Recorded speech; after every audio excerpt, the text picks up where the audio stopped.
This is Mandalore. Hey everyone, Scott here to discuss Saw 10, starring Tobin Bell, Shawnee Smith, Sivan Makodi Lund, Stephen Brand, Renata Vaca, Joshua Okamoto, Octavio Hinojosa, forgive me if I said that wrong, Paulette Hernandez, Jorge Braceno, Casas Mandalore, and Michael Beach, directed by Kevin Grutert. Now, before I get into this movie, welcome back to Saw after 2017 and 2021 with Jigsaw and Spiral. Now, I remember not really caring for those two as much, or any of the films for that matter, but we'll see if this is an improvement because it's gotten pretty good ratings on Rotten Tomatoes. So, let's see how this goes.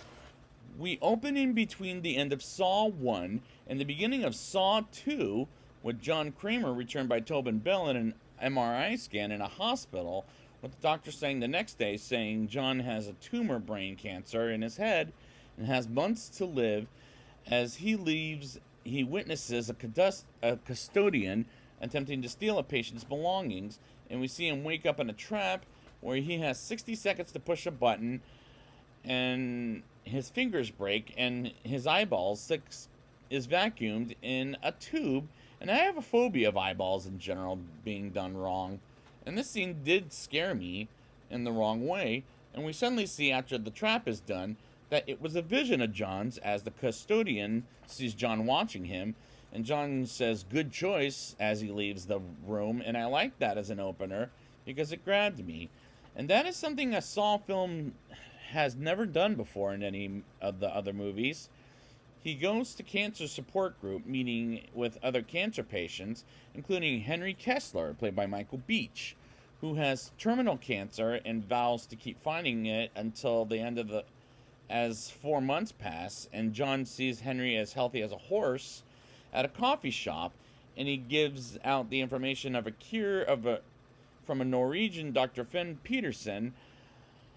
After doing some research, he finds the website of the Peterson's daughter, Cecilia, played by Sinav Makodi Lund. Forgive me if I said that wrong. And he says he's interested as she gets back to him by a phone call, which is a weird choice as he emailed them and she calls him and tells him to go to Mexico City.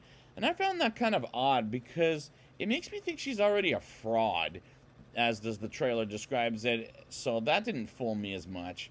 And I like the movie having a protagonist that happens to be John, after showing him as the bad guy in the previous movies and no good protagonists.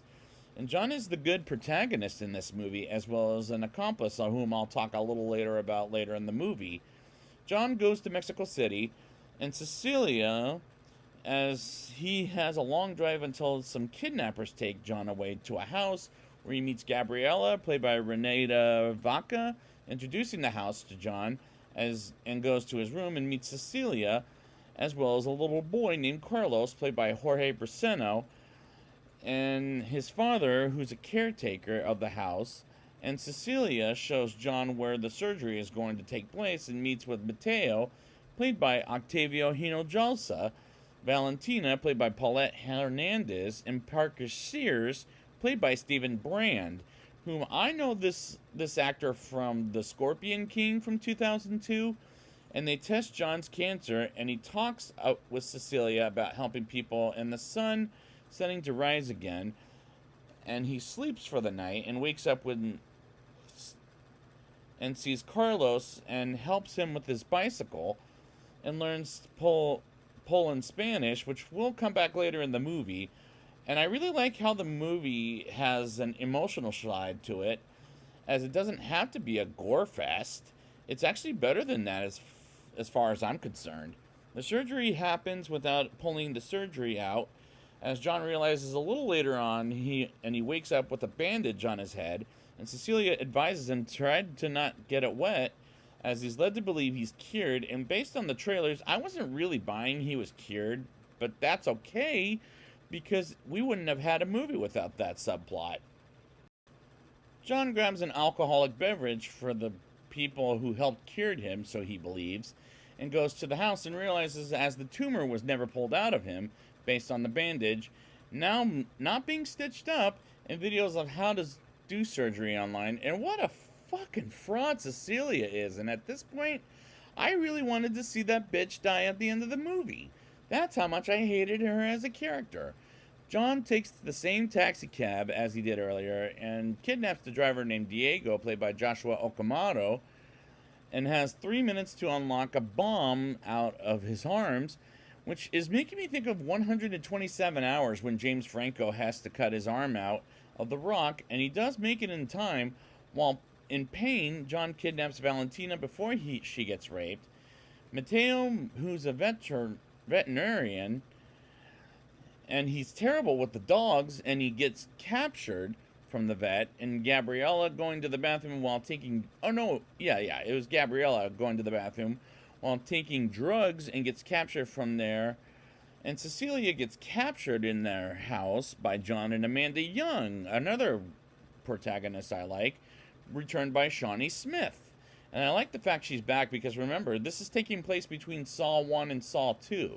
And this movie does a good job with giving you phobia of kidnappers versus eyeballs and fingers, as well as needles.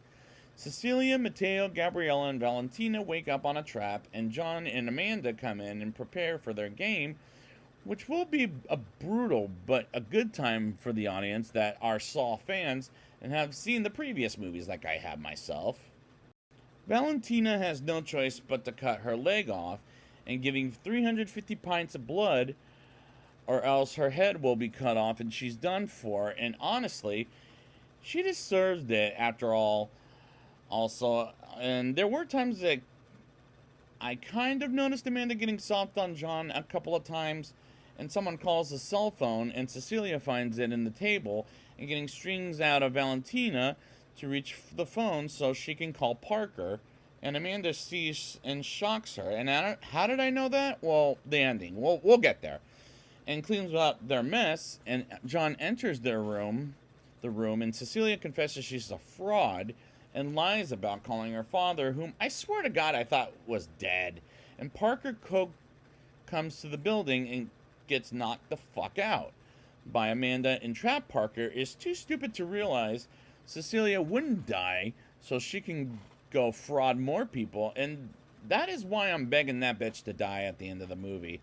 John briefly let Parker go without a gun, while Amanda lets Mateo go next on his game, and Billy the Puppet comes in, and on the very same bicycle he fixed for Carlos earlier in the film, and Mateo refuses to play it until John shocks him, and he listens to the tape, and has 3 minutes to cut off his piece of brain, and he refuses at first, but doesn't have a choice, but to cut his head open to get a piece of his brain out. And as he does, he makes it in time and burns his face in a mask, which was a clever trick. Brutal, but clever.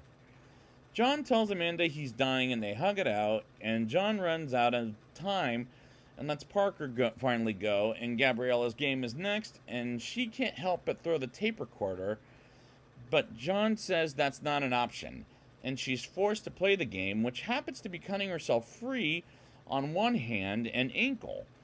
One ankle, I'll say, or else she'll burn her skin to death. And she does it, which can hurt like a son of a bitch. And John and Amanda almost get her free, but something will happen that will piss me off. And I'll talk about that in the next segment. Parker pulls a gun on John and Amanda, and that didn't last long. And I knew he wasn't trustworthy, as he played nothing but, this actor plays nothing but bad guys in the movies I've seen from him.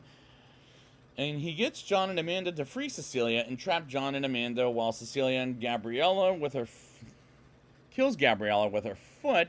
And that's another reason to kill this motherfucking bitch, as well as the asshole Parker.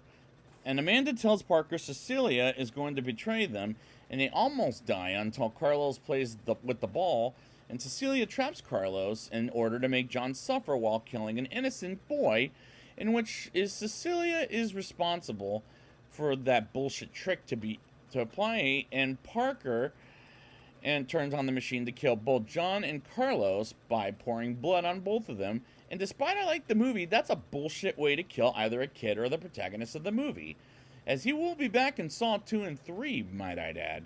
and they pull back and forth, and Parker and Cecilia get their money, kind of.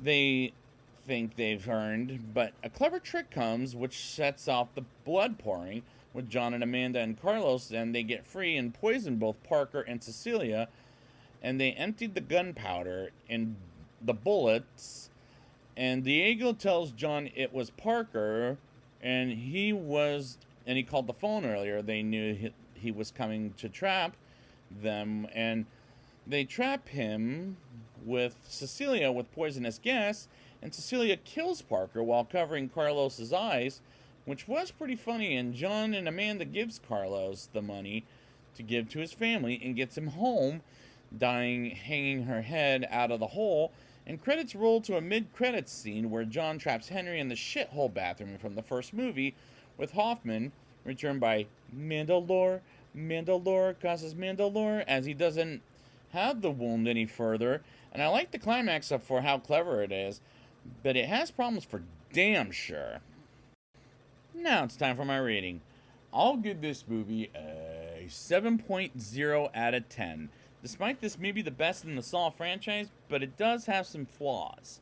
And there's good things about the movie, and the good thing is John and Amanda as the good protagonists, unlike the previous movies, where they were the bad guys before, and there were no good protagonists in the franchise except for this movie, as this does pull off the events in between Saw 1 and 2, and it has emotions, as this didn't have to be the gore fest I've seen in the other movies, and I admire that about the movie.